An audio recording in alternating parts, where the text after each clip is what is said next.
All right, so this is the conversation I had with my good friend Hollie Mckay. Hollie is a veteran war journalist who has covered a variety of conflicts abroad, including the rise of ISIS in Syria. Most recently, she came back from a trip that took her to the borders between Chad and Sudan, where she got to experience the life that a lot of the Sudanese people are going through at this stage. In addition to that, she launched two very interesting things recently. One is a novel called The Dictator's Wife, and the other is a podcast that's called Dispatches from Parenting Across Cultures. So if you're interested in hearing our conversation, perhaps you'd want to stick around. We delve into a lot of interesting topics, particularly the um, the reality of war reporting and what that entails. So, without further ado, this is our conversation together.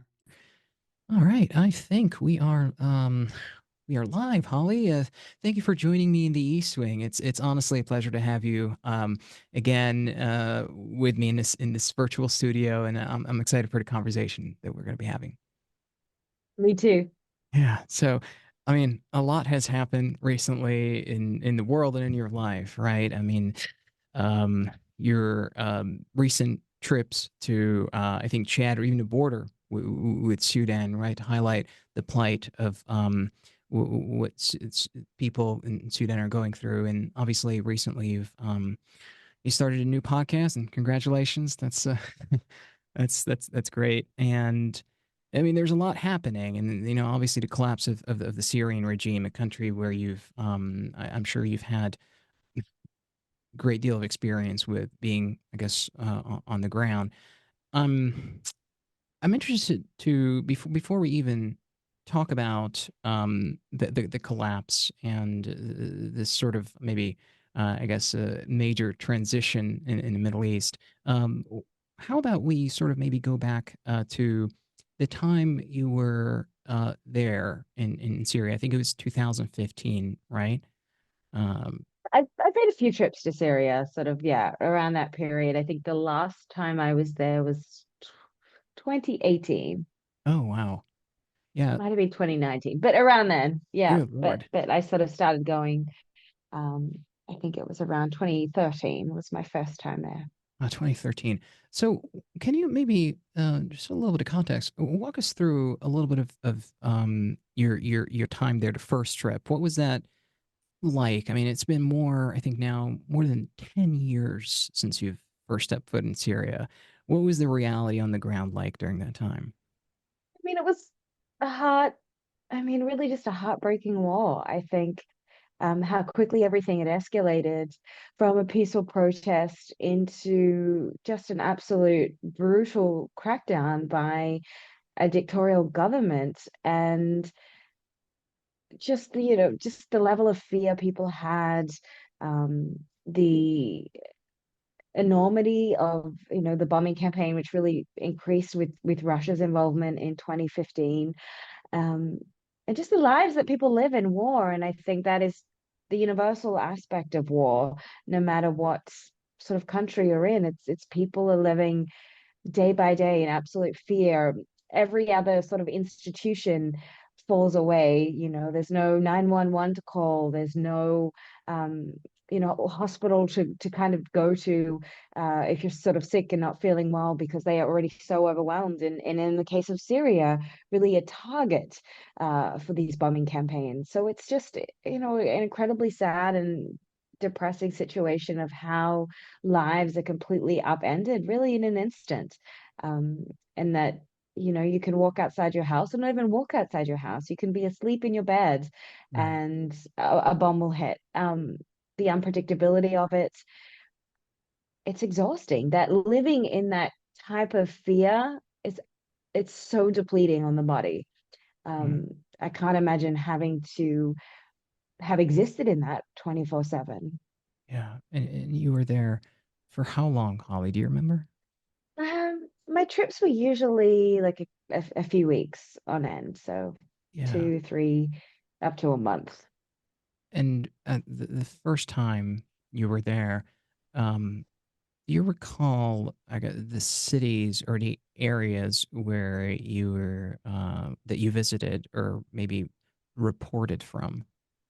Yeah, it was sort of initially was from the Turkish side, so you're looking at more Idlib, through Aleppo, that area. And then other trips, depending on the focus of what I was working on, I would go through Iraq, the northern part of Iraq, where you get in a little boat and you cross the Euphrates River to the other side, and that's Syria. And then from there, I would sort of go all over from Kobani to Manbij to Deir ez-Zor to Raqqa to um, sort of anything, and sort of a different, I guess, part of Aleppo from that side as well. So you kind of, depending on which side you're coming from. So yeah, Yeah. I And did get a visa to go to Damascus, a very rare visa once to go to Damascus that the regime had given me. But unfortunately, it's a long story. We don't have to go into it. But unfortunately, at the time, I was working for a big news organization and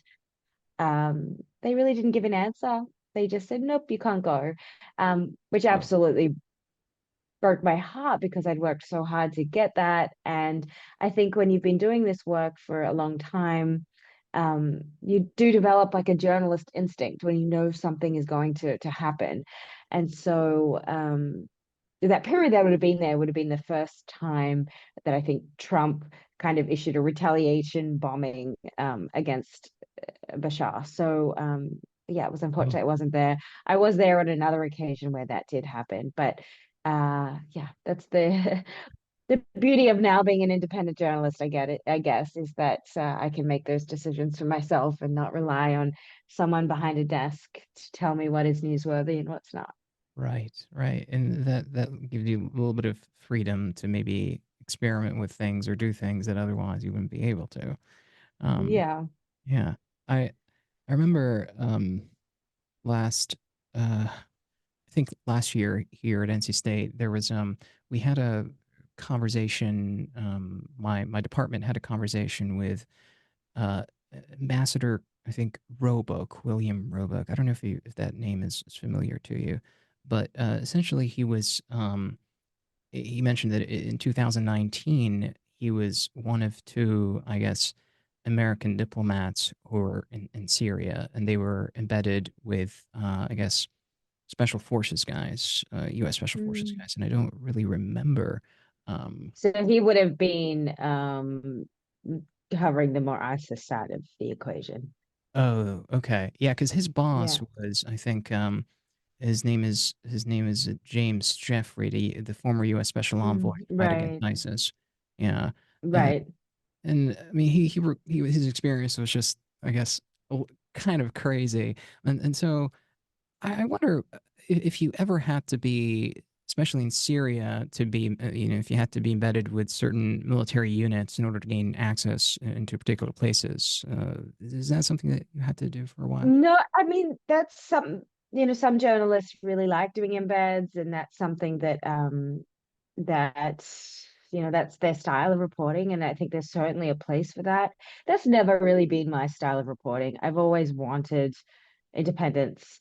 I think that when you know you do go in embeds, but and I certainly went with the SDF and other groups out on things, but I did my best to be as sort of independent of that as possible.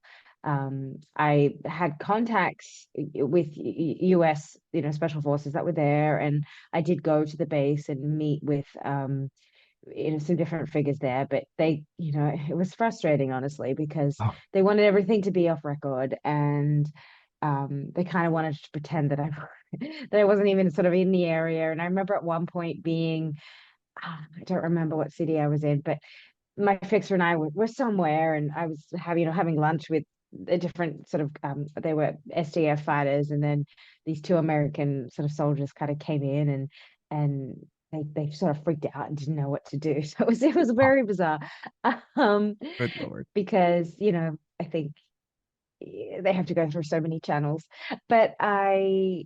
yeah, it's never been my style of reporting. I've certainly tried to be um as independent from that, as I can, but I do recognize that in certain situations, you embeds have value, but I think if you can find access, otherwise, that's usually the approach that I try to take.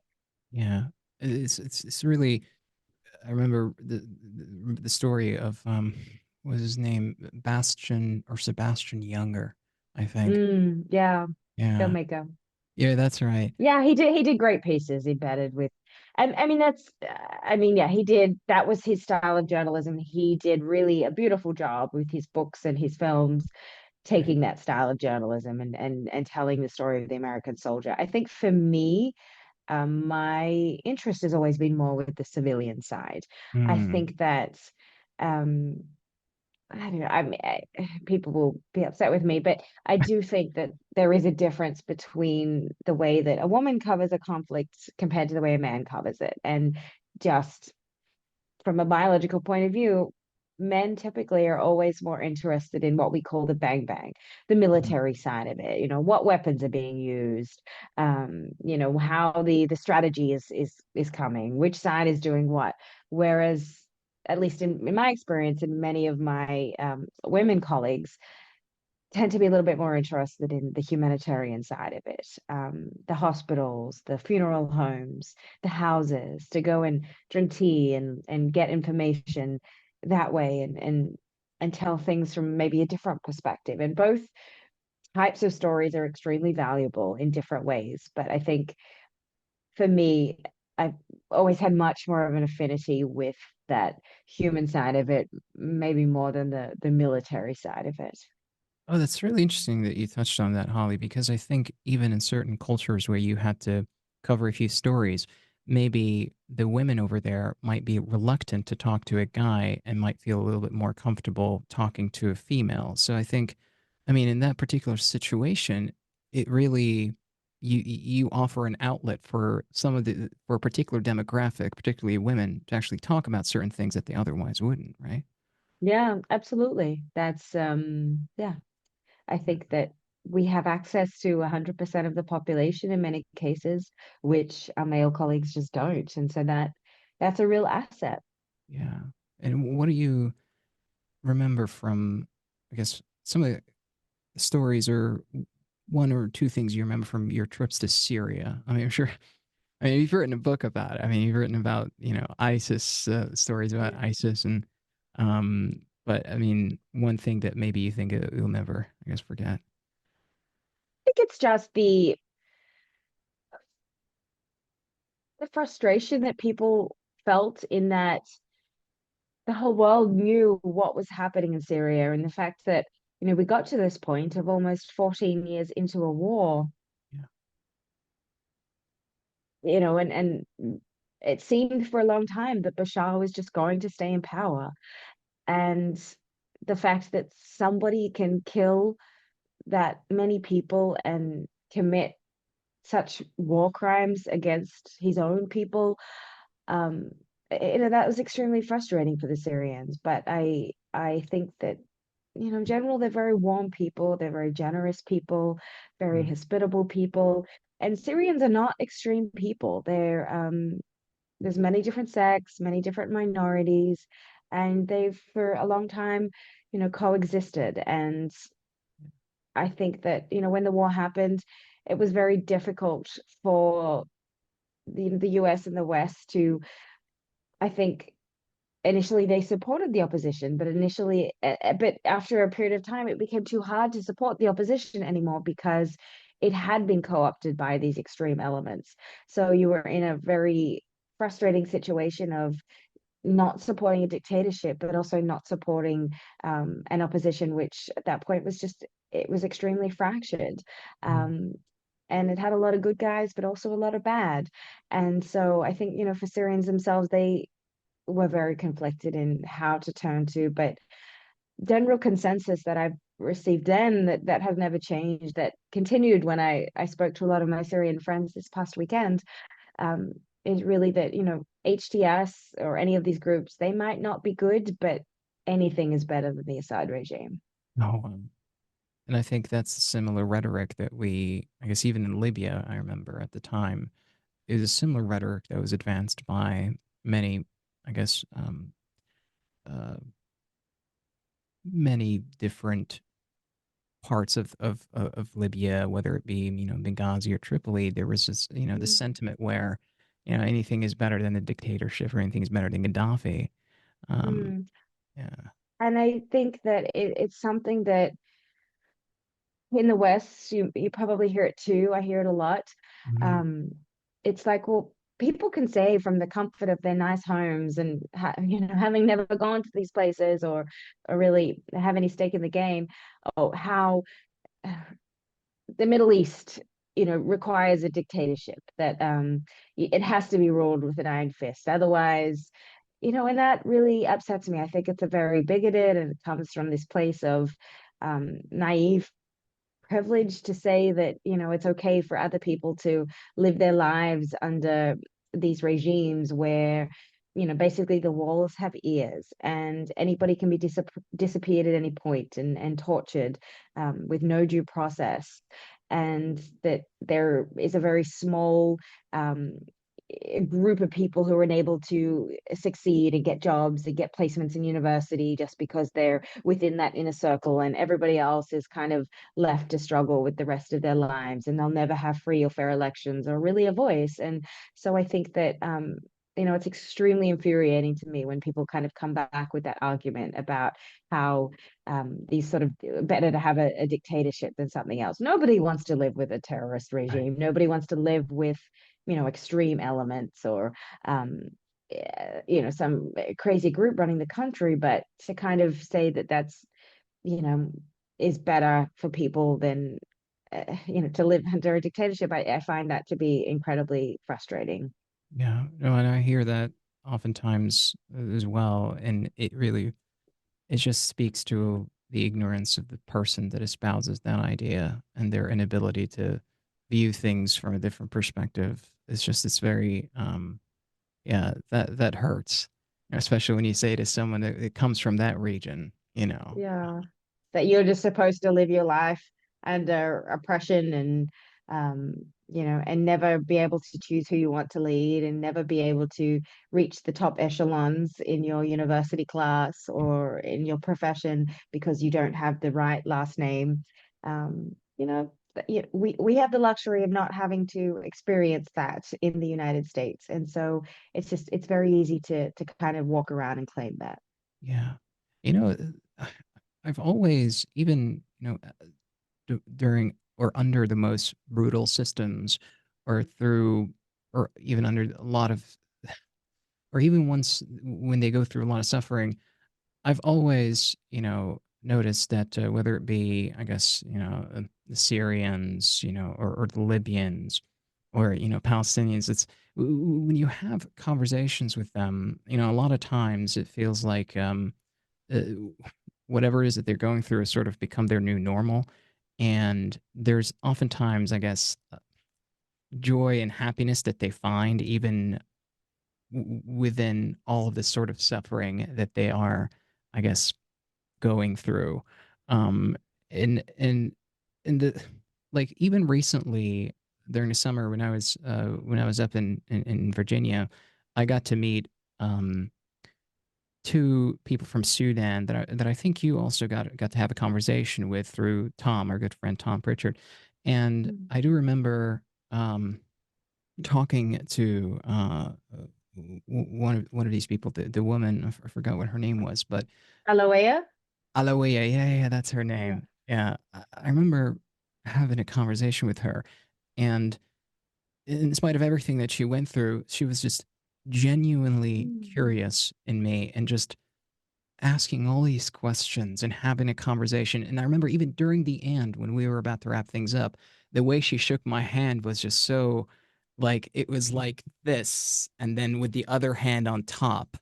And I felt so, like, I certainly didn't go through the things that she went through, but there's still, I sense the sense of, I guess, joy and happiness in her that I'm like, this is just very surreal to me how you can still find happiness and Mm. joy, and Uh, Yeah, she's it's beautiful. She's wonderful.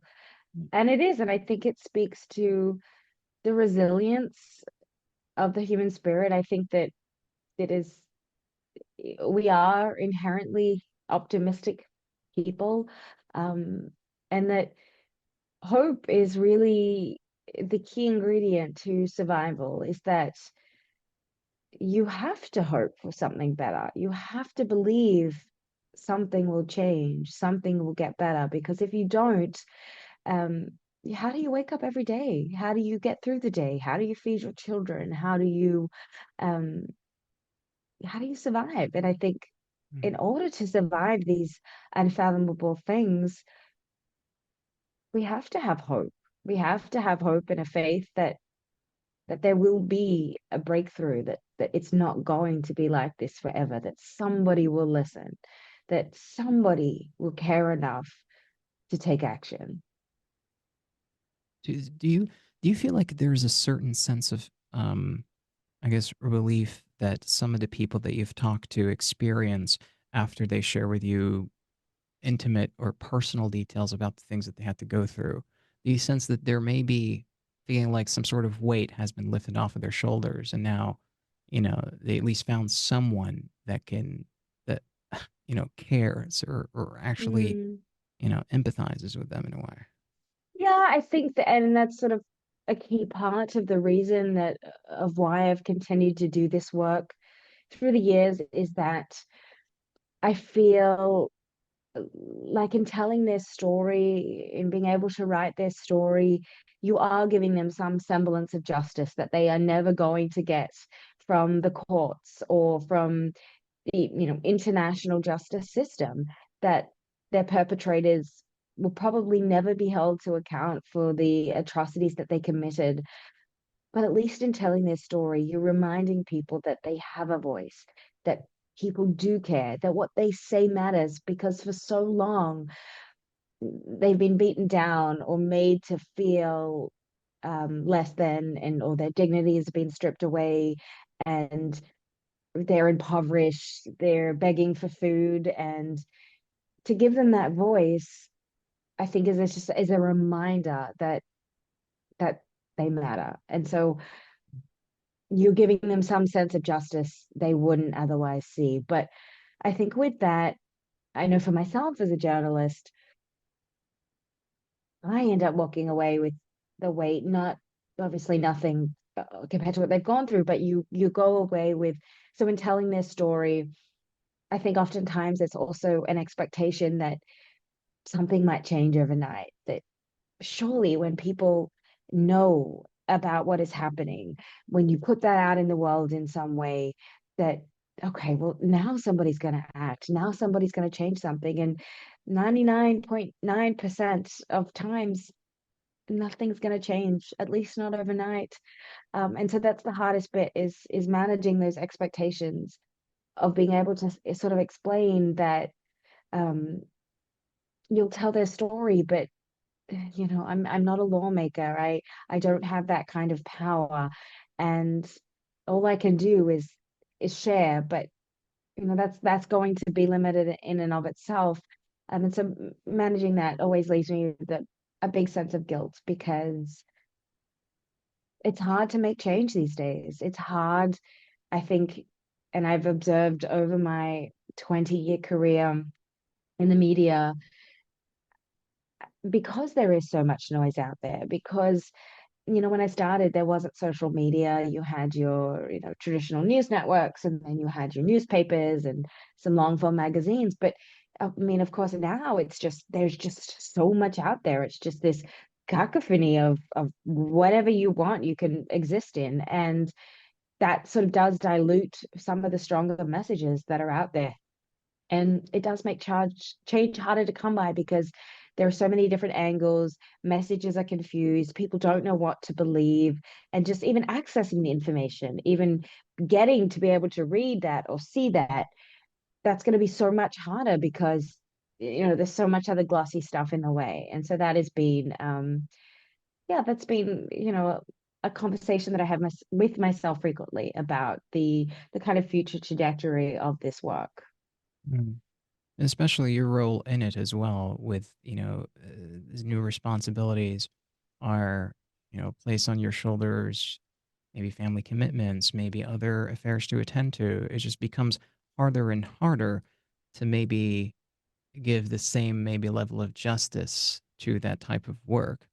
Or maybe, I mean, it's harder, but I'm sure it's No, possible. I mean, I think when I take on a project, I'm always going to give it 100% and do what I can to put it out there. Right. But it's just overall, I think the struggle is uh is very real. Yeah. Just to make people care. I also think, with social media, it's sort of easy to desensitize. I think Mhm. it's used to be that, people were very engaged in what was happening around the world.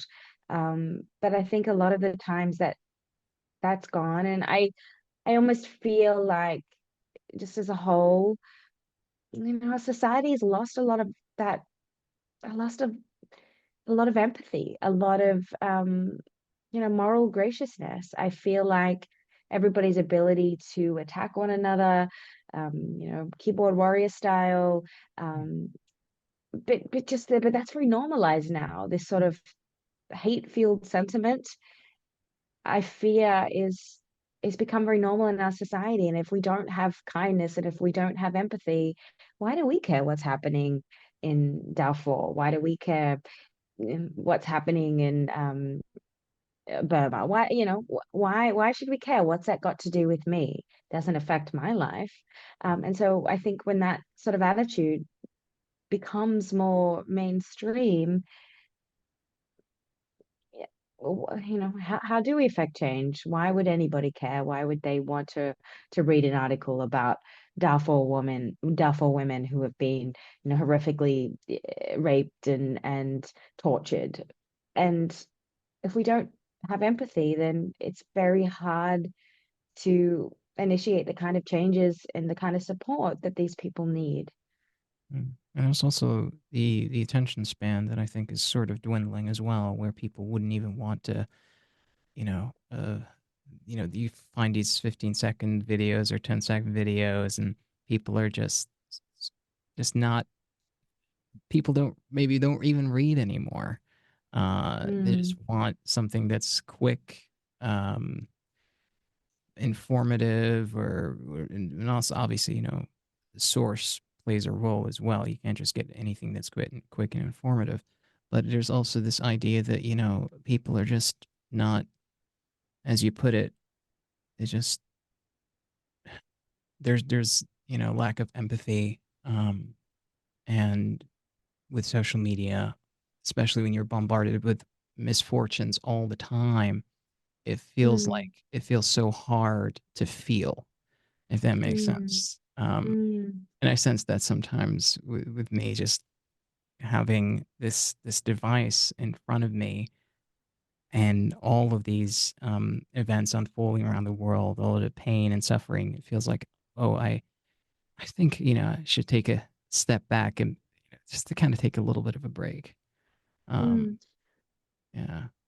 Um, but yeah, it's just constant exposure can be quite impactful, especially when you're on the ground and seeing that firsthand. Yeah, and then you see it firsthand, and then it becomes very frustrating why everyone around you doesn't care as much as you do. And I certainly have to have many moments of checking myself and putting my feet back on the earth and remembering, um, the nuances of the world. But it's hard to see that level of suffering or humans' ability to do such horrible things to other humans and not want to do something about it. And that's been I think the cross I've beared in my life is, I think there's been so many times where I've felt like, I needed to go and, maybe veer off into a different professional path, or, take a position that's going to maybe give me better, or some sort of steady financial income, especially with a child and all these Mhm. things. And at the end of the day, I have to come back, and it kills at me because I can't know these things and not want to do anything about it. Um, so yeah, and with all the challenges that come with that, but at the end of the day, there's something that I want to be able to sleep at night knowing that I didn't turn away from something, and that, my contribution, however small in the world, um, you know, it can matter in a small way. And so I think that for me, that's the biggest lesson, Mm. or biggest hope that I have for my daughter, is that she understands the world, she sees the world, and she wants to play whatever part she can to make it better, because I think that is the world, what the world needs. The world doesn't need more influencers. The world doesn't need more gazillionaire CEOs. The world doesn't need um more Hollywood actresses. No offense to anyone out there. I'm being very blunt right now. But the world needs people who want to stand up for the right thing and want to stand with people that need them, because there are so many people out there that need our voice, our support, our care. And we're in a place of privilege, really. We are. We can sleep well at night. We are, for all our problems that we have, and I'm not saying that we don't, but majority of us can go to the grocery store, pick up food, Right. live a relatively happy, um, joy-filled life. And for so many people, that's just, I mean, they're living in incredibly, in my recent trip with the Darfurians, I mean, just really dire conditions. There's nothing. Mhm. Um, Running water, there's no running water, there's no refrigeration, there's very little food. Everybody's coming down with malaria multiple times a year because there Oof. isn't, I mean, something like a mosquito net is a luxury, and just such a small impact. I think that we don't realize how little goes a long way. And I think it's much easier to sort of turn away and go inward and focus on ourselves. But I just know for me, that's just not the way that my DNA is. I'm not able to do that. Yeah. With the trip you went on to Chad, um, how how long has it been since you've before you went there, how long has it been since you've been to like a conflict torn area or a place with A conflict torn area. I guess it was, I mean, I had Raven in 2023. Yeah. So the spring of 2023. wow and whew, So it's just over a year, I guess, a year and a bit, yeah 18 months. how did that what was that like to be away for a while and then go back to a place of I guess of Mm. humanitarian crisis. It really feels like home to me going to these places. I know that sounds a little crazy because it's not my home. But I think because I've worked in conflict zones for a really long time in many parts of the world, it's a place that I do feel relatively comfortable there, which is why I've continued to do the work, because I certainly think if you're absolutely writhing in discomfort, then it's not the profession for you. Mm. But I felt very comfortable there. I love meeting new people. I love the experiences. I love having my eyes open to different people, different cultures, different languages, all of that. And um, yeah, for me, I guess and when I'm not there, I miss it. It tears me up. Um, so going back is, obviously horrific on one hand, but on the other hand, it feels like where I'm meant to be. And so there's a certain settling of everything else, I think, when I'm in these places and just kind of able to do the work that I feel matters, and everything is in its right place. Yeah. You know, I remember reading a book for one of my classes, an anthropology course on humanitarian aid, wealth, and poverty. and we came across a story in a particular Scandinavian country. I forgot what that country was, which speaks to my performance in the class. I'm just kidding. No, Hmm. I had a I'm sure you aced it. I'm sure you were at the top. no, I think I did okay. But and my professor loves my podcast, so a shout out to Dr. Jordan. Anyways, uh, I remember in that in one of the books we read, there was a story about these elderly women who sew blankets, and they spend days and long hours and great deal of effort to try to sew these blankets and give them away to people who are in need. Mm. And they do these things because an anthropologist is studying these women, and the anthropologist says that these women do these things because this keeps them alive. This Yeah. this whole this process, this from start to finish, the effort that they put into it, it's something that keeps them alive, and that's Mm. primarily why they do it. And Mm. I wonder if that's something that maybe resonates with you in a way where this work you do, having to go face first into these areas and talk to these people, is that one of the things that kind of sort of keeps you alive in a way? Like it's It one of the does. It purposes. does. It does. It's absolutely like it's just it's hard to describe. It's something that I do. I feel it's part of your lifeblood. It's something that um is absolutely a part of you. And that has also made my trajectory in becoming a mom a little bit challenging because on one hand, my baby girl is everything. Mm, Um, but I also don't want to lose that part of myself. But I also have to recognize that I'm in a different stage of life where, I can't compete with the 28-year-old war reporters who were childless, who can kind of jump in a plane and go wherever they want, which is something that I used to be able to do. right. And I really have to check myself and remind myself that I have to sort of forge my own path in all of this because I can't be that person anymore. But that doesn't mean that I can't do my part.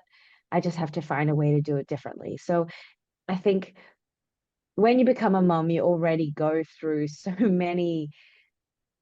I mean, it's very common to go through sort of these identity crisis, if you will, Mm, of not knowing who you are, what you can do anymore. And I think in my case, it's very compounded because my work is overseas, and I can't, just pick up and take my child with me to a war zone. That's not going to happen. Um, and so it makes it a little bit harder to solve. And so it's a constant work in progress, but it does remind me of how important this work still is to me. And I think before I had Raven, so many people would say to me, "Oh, you're not going to want to go to a war zone when you have a baby. You're going to want to give that up." And that hasn't been my experience. In fact, it's been very reinforced to me that that is still so much a part of the example that I want to set for my daughter, that I want her to see her mother going to do what she can in the world. Um, and I don't want it to be just a matter of me, one day sitting and telling her about the stories that I used to do. I want it to be something that is an ongoing process, that she can, you know, see for herself in some ways. So that's been a little bit of a struggle, but at mm, the end of the day, it's the work is still so important to me because it does feel like it is part of me and part of that lifeblood. yeah. Is is becoming a mother one of the reasons perhaps you wanted to maybe start a podcast to understand more about you know, how did what is the best way to raise, I guess, a child? And I know there is no perfect recipe. You just Mm, gotta be there, I think right? for me, it's been a bit more of a curiosity in the sense that, being in all these places and talking to people from different countries and um, everybody's got, there's so much nuggets of wisdom in everybody's experience. And I think, we're told to do things one way and we can't, you can't eat raw fish, you have to do this way, da, da, da, da. And there's just all these sort of set guidelines that nobody really questions. And that's okay. But I think it's important and I think it's just interesting um, to see how the rest of the world does it and that the guidelines that we put on ourselves here don't exist, in other places or, how other cultures or tribes see raising children very differently to the way that we do. And I think for me, the goal with it wasn't necessarily to impart advice or to change anybody's ways. It was more, I guess, from this anthropology point of view of just of gaining knowledge and intrigue and insight into how different it is to raise a child in Vietnam versus raising a child in Sudan versus raising a Mm. child in India. Because I think there's a lot we can learn, but education wasn't my primary objective. It was more just, um, yeah, giving an understanding of the way the world works. And it's sort of in parallel to the work that I do, which is primarily focused on war crimes and civilians. Yeah. What'd you learn so far from recording and starting this podcast? I see that you've, I think, published maybe 10 or 11 episodes, which is quite a tremendous feat. Um, I mean, I've enjoyed the experience of talking to different people, reconnecting with people, and meeting new people, and and teaching myself the way it all works. Again, it's not. It is a lot of work, certainly. Um, it's hard to do on your own a little bit, I think, is what I found without kind of a team or a bit of a support system. The Yeah. marketing aspect is difficult because obviously you want people to listen, but there is so much noise out there that I'm not sure I've figured out how to actually get it to people. Hmm. Um, so yeah, I mean, I'm not sure if I'll continue it or not beyond this sort of first season, but I've certainly learned a lot and I've really enjoyed it. I think you have to, again, being an independent journalist, being a mom, think about what makes sense with the use of your time because I have a lot less time than I used to. And as much as I love the podcast, I have to look at it and think, is this make sense for me to continue to devote such a chunk of time away from my child for something that I'm not sure I can get to the people? So that's been a little bit of my struggle. Yeah. Um, you also recently published a novel. I think your first novel, right? Um, Yeah, The Dictator's Wife. That was yeah. that's my first fiction because Fiction, everything I've done right? is nonfiction. Yeah, Yeah. What was just that gonna like turn to some light on transition? here. What's that? Well, I'm sorry, I'm just turning some light on here. The sun is going down, so it's a Oh, little dark. Um, I have my enjoyed artificial that. light here from the ceiling. Uh, I really enjoyed that process because it was more initially an experiment. Like I just wanted to play with different type of writing, use the knowledge I had of the Middle East and dictatorships in the world, but kind of play with it in a more creative sense. I think at the time that I was writing it, I was really just yearning for a little bit more creativity in my life. Mm, Um, and so it was more just something I didn't really think anyone would ever see. Um, but I mean, I enjoyed the process, but I found it incredibly difficult. I found it so much harder than doing a nonfiction because nonfiction, the stories are told to you. You've got the memories, you've got the photos, you've got the descriptions all kind of in your head. The effort is just getting it into some sort of readable thing. right. Whereas fiction, yes, you have knowledge and experience, but you have to really craft these characters, and they have to Mm, be extremely compelling. You've got to make sure all the twists and turns add up, that you give enough hints, but not too much, that the story makes plausible sense. And sometimes you don't always know where you're going with it, but it was hard. I found it to be an incredibly difficult experience, but I loved it. But yeah, my hat's off to fiction writers. It's not just sitting in a whimsical space and just creating. It's There's so much more to it than that. and what was your, I guess, the spot where you, or the, I guess, time where you feel like all these ideas are pouring and you feel like you're in the zone of writing something that is, you know, creative and, fictional. um how do you remember that process? I mean, was it the same throughout, or you had to change things? um Yeah, I mean, I think, there are going to be some days where the everything flows and the ideas flow and you're really into it and you're really in the moment and you're really enjoying it. And there's just going to be days where it feels like such a chore and you're like, oh, I can't, what am I doing? You have to push through those because I think if we're just only going to work when we feel the inspiration to work, we'll never get the work done. And I think part of being a writer is really pushing through those mental blocks to the other mm, side. And sometimes I think for me, it was more just this mentality of just get the work on the paper. It doesn't have to be great, doesn't have to be well written. That can all be tweaked and edited, and you can do all that later. Just get the nuts and bolts of it done. So I think even with the stories I write, um, that's the approach I take oftentimes is just kind of get the skeleton there, and that's mm, the hardest bit, and the rest can come later. yeah. And now that, we see a collapse of the Assad regime and a huge transition, do you think you'd be able to? Is there a potential plan of traveling and spending maybe a week or two over there just to see how Yeah, things are I mean, going? I'd be there right now if I could, but yeah, I'm looking after my daughter at the moment. My partner is away, and normally when I'm traveling, his mother, who's in upstate New York, she helps us out. She's also away overseas. So right now it's not doable, and we are off to Australia next week. But Oh, certainly I think the story is not going away, and it's certainly a big objective of mine to get back there next year and continue to tell the story. Sometimes I think it's really hard to not be there in the kind of the heat of the moment, and I just have to remember where I'm at in life, mhm. um, and and just remember that these stories, they continue to evolve and change, and um, it's all in good time. Yeah. I don't think I ever asked you this question, Holly, but what is